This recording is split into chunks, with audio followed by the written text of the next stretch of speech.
Perkenalkan, nama saya Claudius Seraptuyu dengan NIM 2102111060205. Di sini kita masuk pada tugas yang ketujuh, pada lab yang pertama, Exploring DNS Traffic dengan objektif ada 3 part: Capture DNS Traffic, Explore DNS Query Traffic, Explore DNS Response Traffic. Kita masuk pada part yang pertama, Capture DNS Traffic. Step yang pertama, download and install Wireshark. Sini saya telah mendownloadnya terlebih dahulu. Jadi kita masuk pada step yang kedua saja, Capture DNS Traffic. Pada bagian yang pertama, bagian A, click Start and Search for Wireshark. Open Wireshark and start Wireshark Capture. A network interface with traffic. In this example, Ethernet is the network interface with traffic. Sini kita start bukan yang Wi-Fi.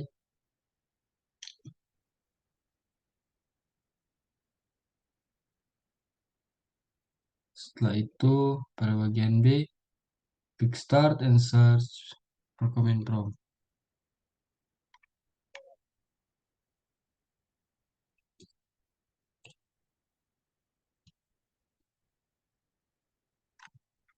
Bagian C, in the command prompt, type ipconfig/+dns.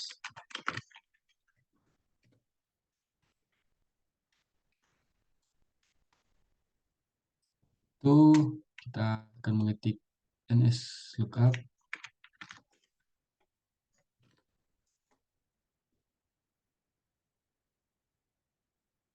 Bagian E, enter the domain name of a website, domain name cisco.com.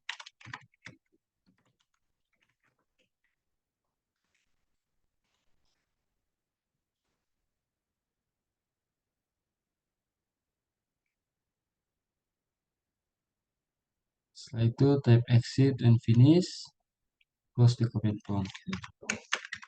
Exit, kita close. Setelah itu kita stop capturing. Part yang kedua, observe the traffic capture.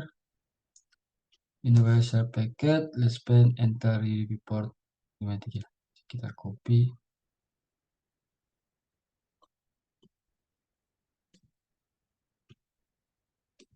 Paste di sini. Setelah itu, select DNS packet label standard query 0x0002 www.cisco.com.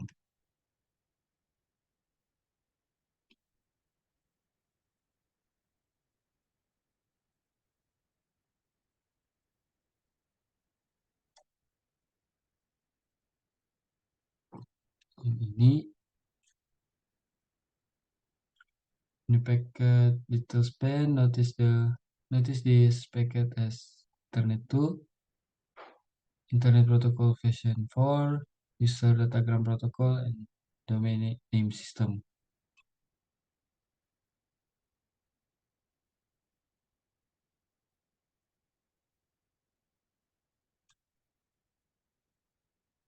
Kita sudah expand Ethernet 2.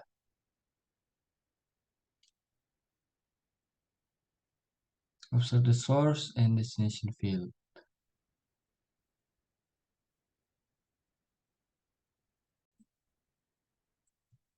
Ya, di sini ada pertanyaan, what are the source and destination MAC address?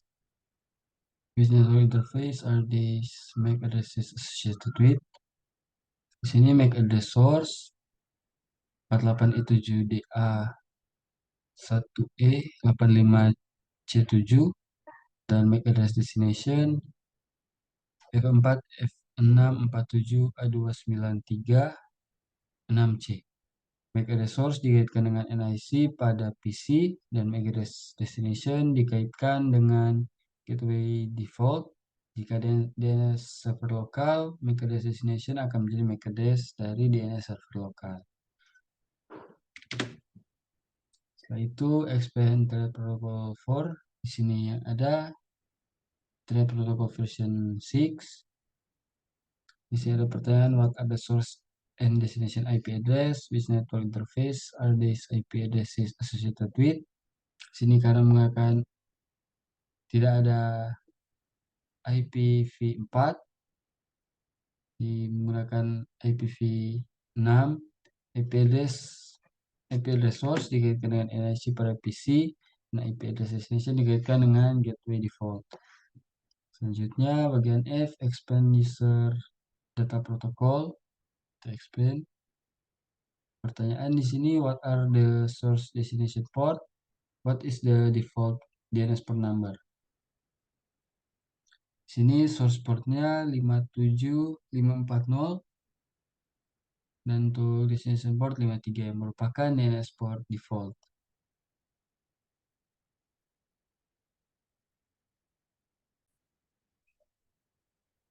Masuk pada bagian G, open a command prompt and enter RIP min A and ipconfig slash all.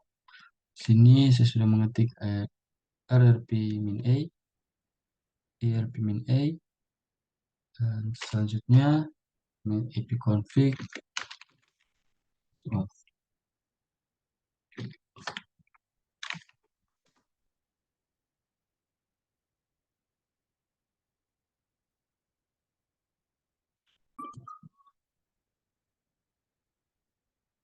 ya, di bagian G ini pertanyaan compare the MAC and IP address in the Wireshark result to the result from ipconfig slash all result. Sini karena tadi menggunakan WiFi, cari wireless LAN adapter WiFi. Di sini kita akan compare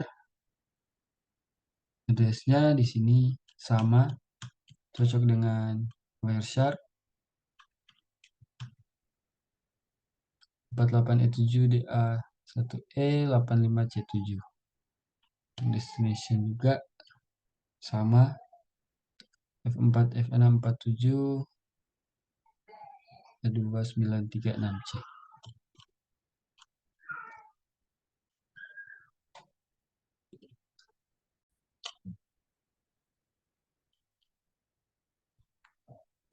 Selanjutnya pada bagian H, expand domain name system query. Ini pakai detail span, expand the flags and query.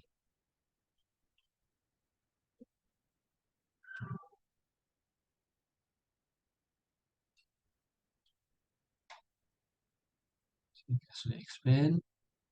Observe the result, the flag is set to the query recursively to the query for the IP address to correct.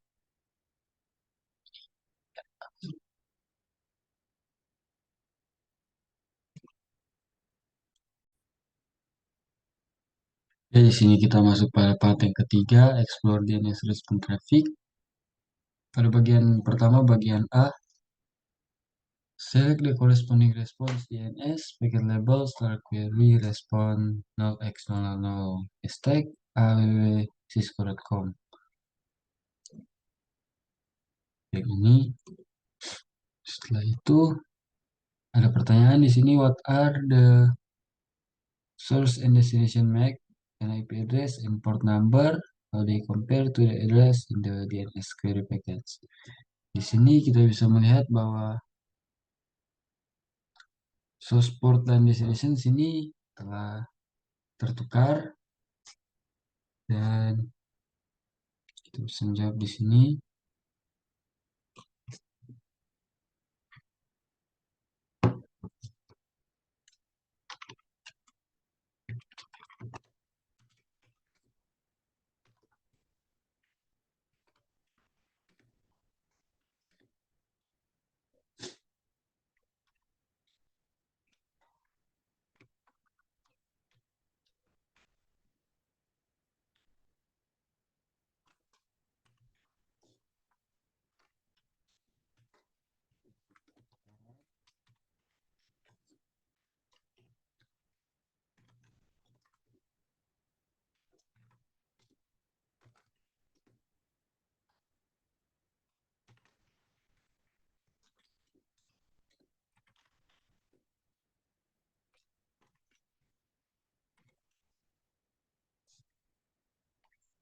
Ini terjadi pertukaran yang sebelumnya source MAC dan IP address Sebelumnya kini menjadi destination dan destination sebelumnya menjadi source yang sekarang. Source port menjadi 53 dan destination port menjadi 57540. Setelah itu expand domain name system response dan expand the flag query and answer. Sini kita expand flag query and answer.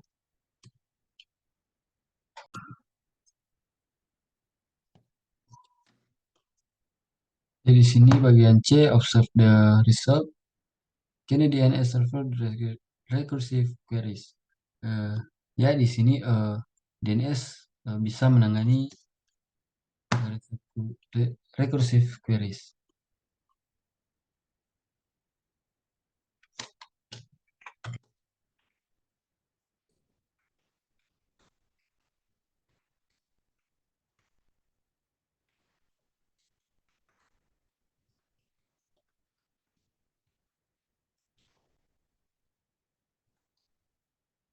Lanjut pada bagian D, observe the CNAME and a record.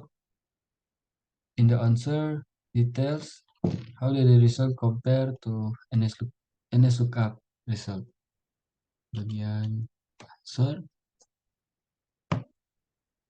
hasil di Wireshark harus sama dengan hasil dari NSLOOKUP yang berada di command prompt.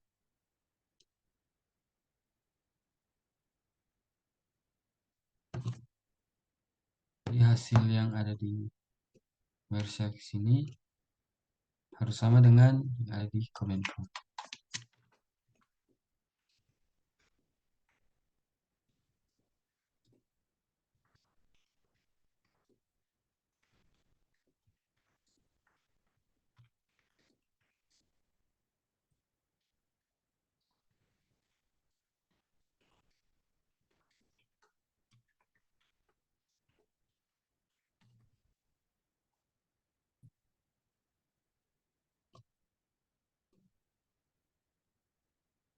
Wireshark result, what else can you learn about the network when you remove the filter?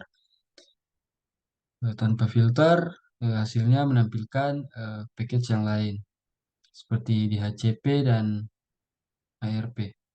Dari paket-paket ini dan informasi yang terkandung dalam paket-paket ini. Lalunya, question yang kedua, how can an attacker use Wireshark to compromise your network security? Penyerang di LAN dapat menggunakan Wireshark untuk mengamati traffic jaringan dan bisa mendapatkan informasi sensitif dalam detail paket jika traffic itu tidak dienkripsi atau terkunci. Langsung saja yang pertama di sini.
Ini jawaban yang kedua.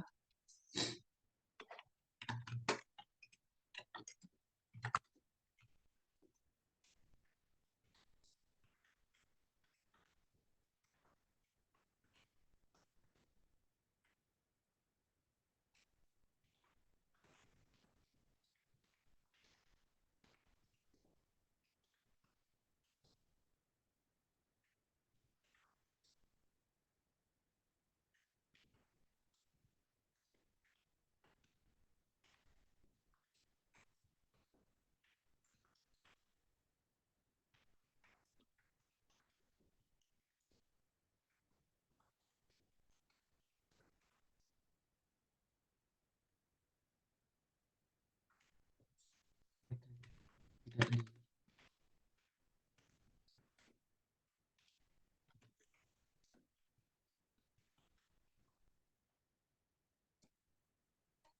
selanjutnya berikutnya akan dilanjutkan oleh teman saya.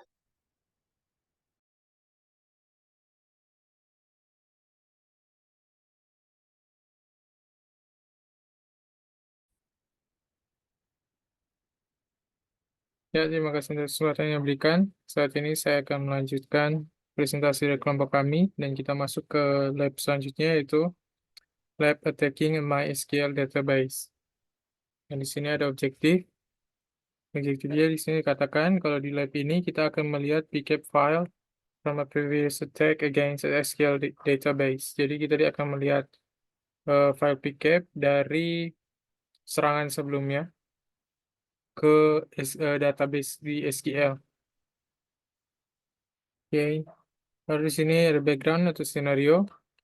Jadi di sini katakan kalau SQL injection attacks allow malicious hackers to type SQL statement in a website and receive a response from the database. Jadi SQL injection attack mengizinkan dari malicious hacker untuk mengetik statement SQL di website dan menerima respon dari database.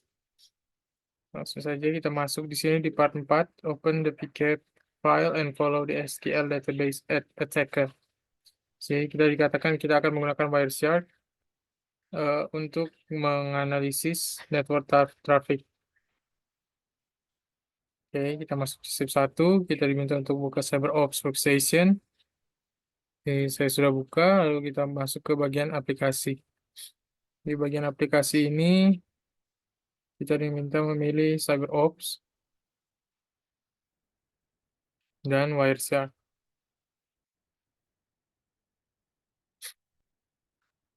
Oke, setelah itu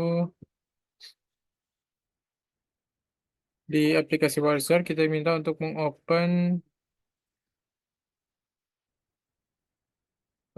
bagian tengah dari aplikasi di bawah file. Sebentar.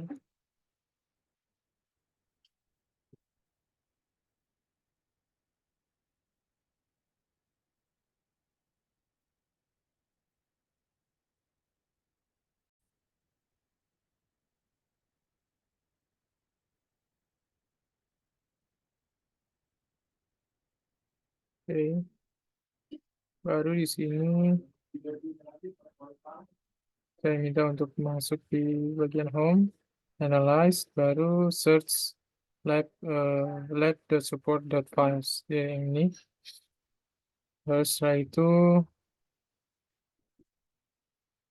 kita minta untuk membuka SQL underscore lab.pcap.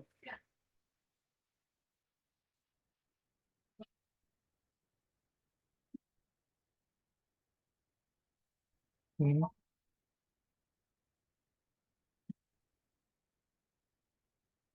Baru di sini eh, dan kalau pcap file opens within Wireshark and display the capture network traffic. This capture file extends over an 8-minute.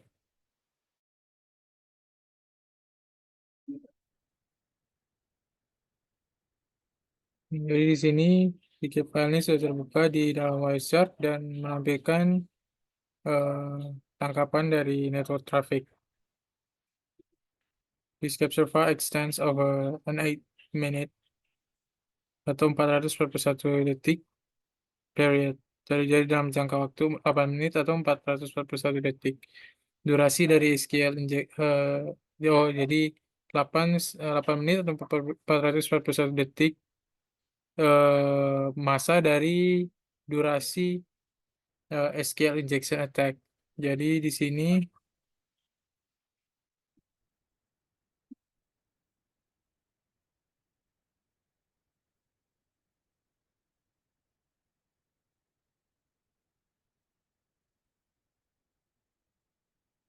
di sini ditampilkan sama ini. Oke.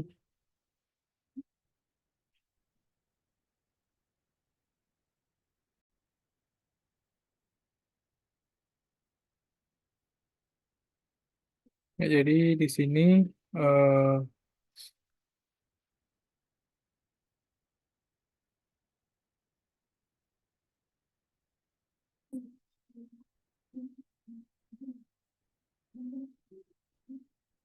ya, jadi di sini ada pertanyaan, what are the two IP addresses involved in the SQL injection attack based on the information displayed? Jadi IP address yang ya, SQL injection dari informasi yang ditampilkan adalah ini 10.0.2.15 dan 10.0.2.4. Di sini saya akan tambahkan 10.0.2.15 dan 10.0.2.4.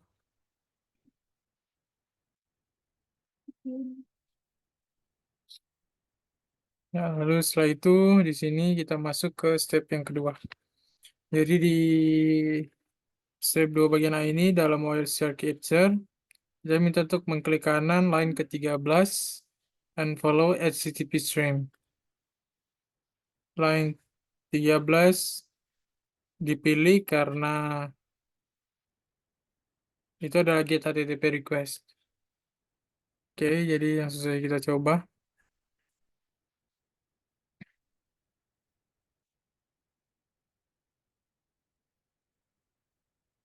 Yang ke-13 itu yang ini. Hmm. Oke, jadi kita klik kanan di sini. Lalu setelah itu kita follow HTTP stream. Yang ini. Oke, ya. Jadi sumber dari traffic itu ditunjukkan merah. Jadi dalam keadaan merah, the source has sent a GET request to host 10.0.2.15 dalam warna biru. Oke. Jadi destinasi dari device itu merespon kembali ke source atau ke sumber. Baru kita diminta untuk klik find, baru enter, masukkan 1 sama dengan 1. Search for this entry. When the text is located, click cancel and in the find text search box. Oke. Jadi find ini kita cari sistem,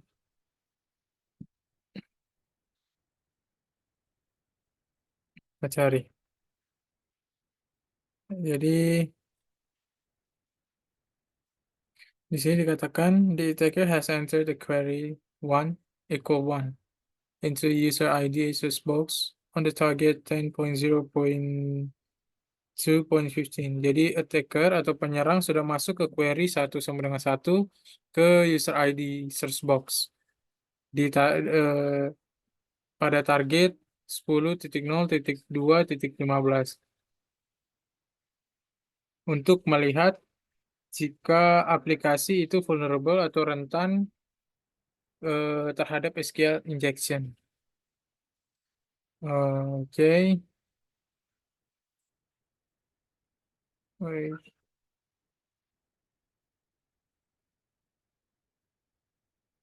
Oke.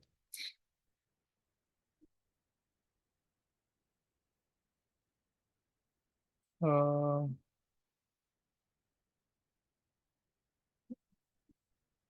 Sekarang kita diminta untuk menutup. Oke, sini kita tutup.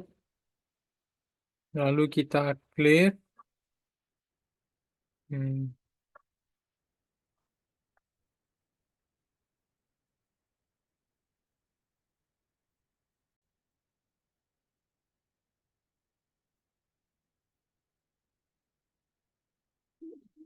Ya, jadi di sini kita masuk ke bagian step 3.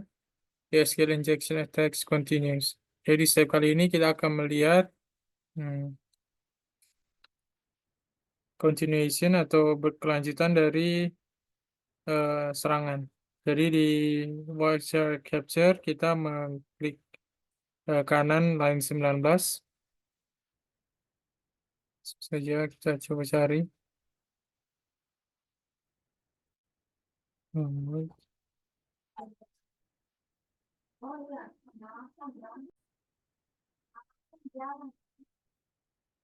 Kita akan cari line ke 19. Itu ini. Baru di sini kita akan klik kanan dengan langkah yang sama, kita follow HTTP stream. Oke, baru setelah itu di sini dikatakan kita minta untuk bukan langkah yang sama, kita find mencari satu sama dengan satu,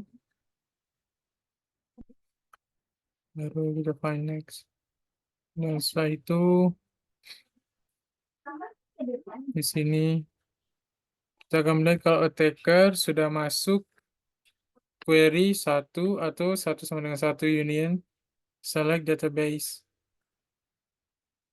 Yang ini di target search box on the target 10 IP addressnya 10.0.2.15. Oke, saya bisa cari. Ya, jadi yang ini saya lihat.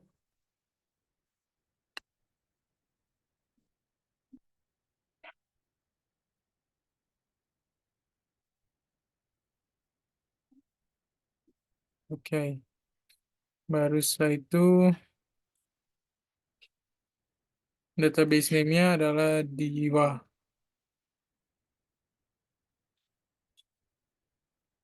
And the database user is Diva at localhost.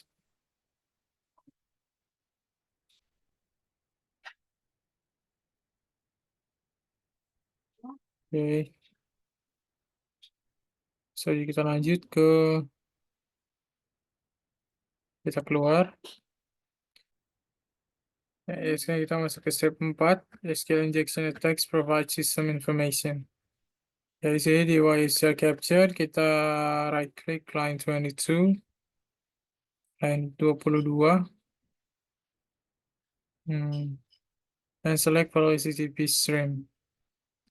Oke. Lalu ini line 22. Ini dia. Baru kita lakukan angka yang sama. Dan baru di sini kita minta lagi mencari satu sama dengan satu. Bisa kita dapatkan ini.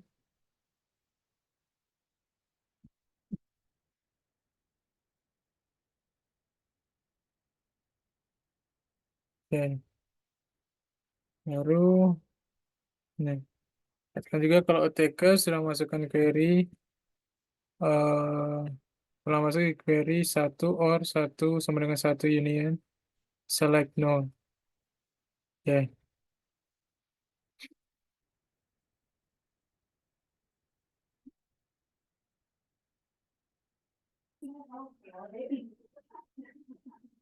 Ya, jadi di sini ada pertanyaan, what is the version? Apa versinya dari ini? Jadi untuk versinya adalah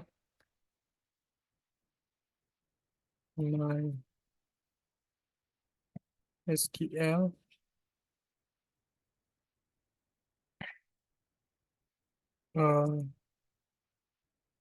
5.7.12/0. Oke. Sekarang kita keluar. Ya. Kita lanjut ke step 5. Ya, saya masuk ke step 5 bagian A. Dari WSL kita cari line 25. Follow HTTP stream, the source is shown in red. It has send a get request. to host 10.0.2.15. Oke, jadi kita cari ini, kita klik kanan, kita follow HTTP stream. Hmm, baru setelah itu kita find users di sini. Oke, jadi the attacker has entered query one or one equals one, you need select no from di table dengan nama information underscore schema tables. Oke, jadi ini. Oke. Hmm,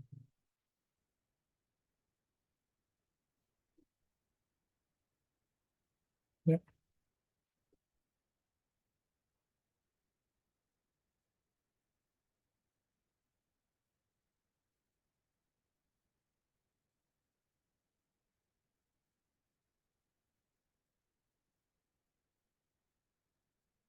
jadi ini.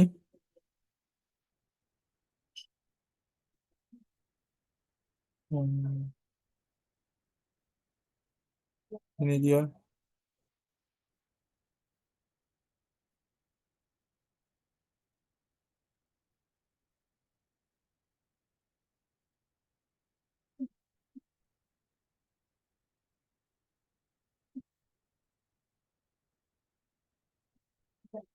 Jadi bisa lihat ini tadi ya.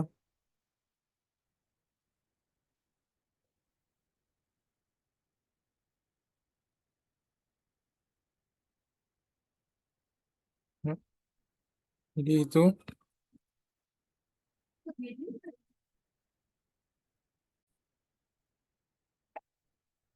Jadi di sini ada pertanyaan. What would the modified command, yaitu ini, satu or satu sama dengan satu union like null, comma column underscore name from information underscore schema dot columns with table underscore name equals users, lakukan untuk penyerang. Jadi jawabannya hmm, ini database akan menghasilkan output yang lebih ringkas.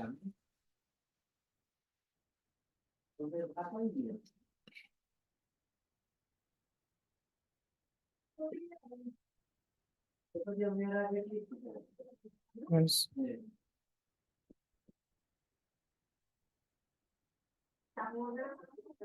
berdasarkan kata kunci itu dalam hal ini users setelah difilter. Oke.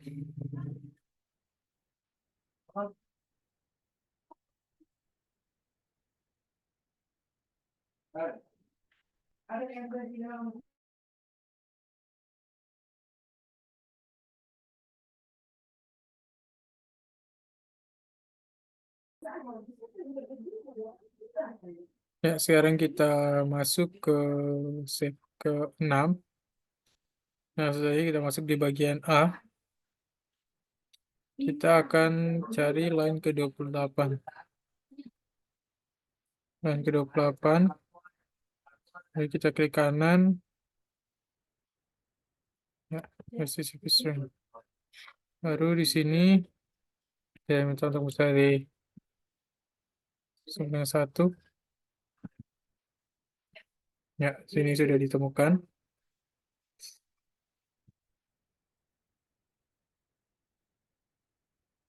Oke,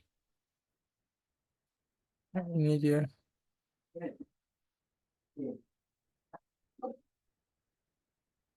Oke, baru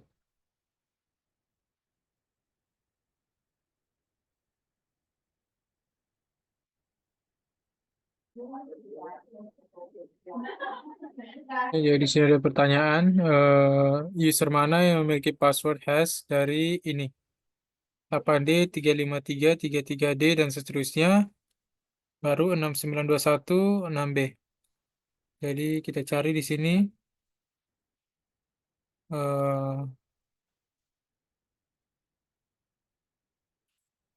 hmm,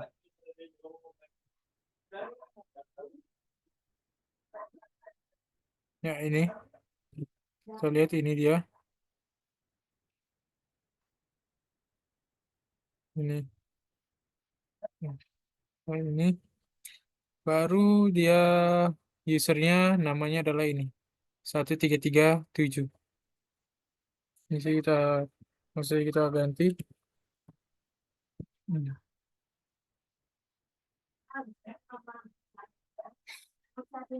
Oke, sekarang kita diminta untuk menggunakan website, yaitu ini crackstation.net. Copy the password hash into the password hash cracker and get cracking. Oke, langsung saja kita coba. Kalau di sini kita application, baru browser. Nah, ya,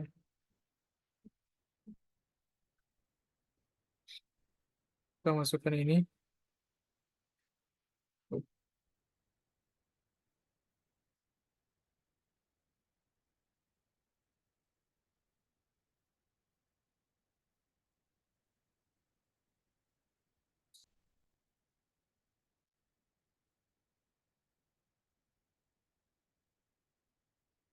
Enter.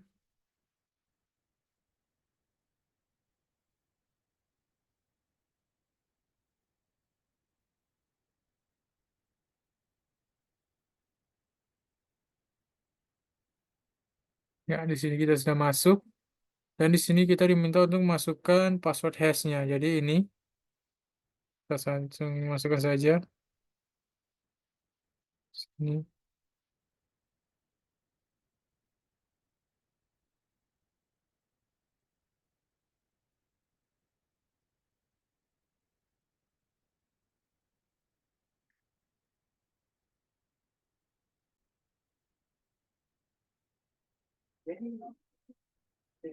Ya, sekarang di sini kita disuruh untuk masukkan passwordnya ke sini, di Click Station. Di sini saya sudah masukkan passwordnya. Dan di sini kita akan lanjutkan prosesnya.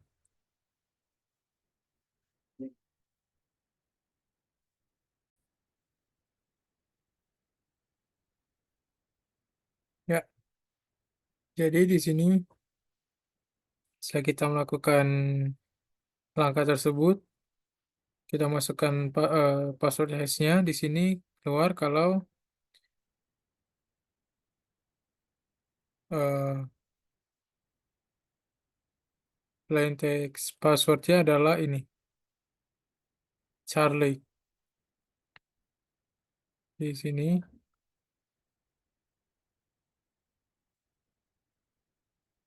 aja masukkan Charlie.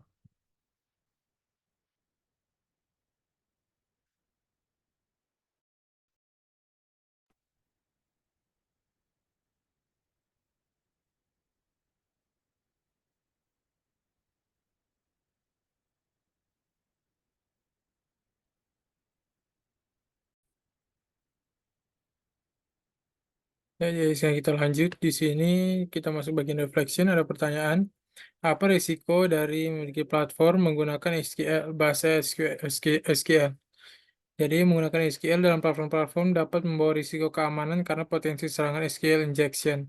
SQL injection terjadi ketika penyerang memanipulasi input yang digunakan dalam query SQL untuk melakukan akses tidak sah ke basis data atau bahkan menghapus, modifikasi, dan membocorkan data sensitif. Baru kedua, eh, kita minta untuk browse internet and perform a search. Jadi kita diminta untuk membrowse internet dan melakukan search di prevent SQL injection attacks.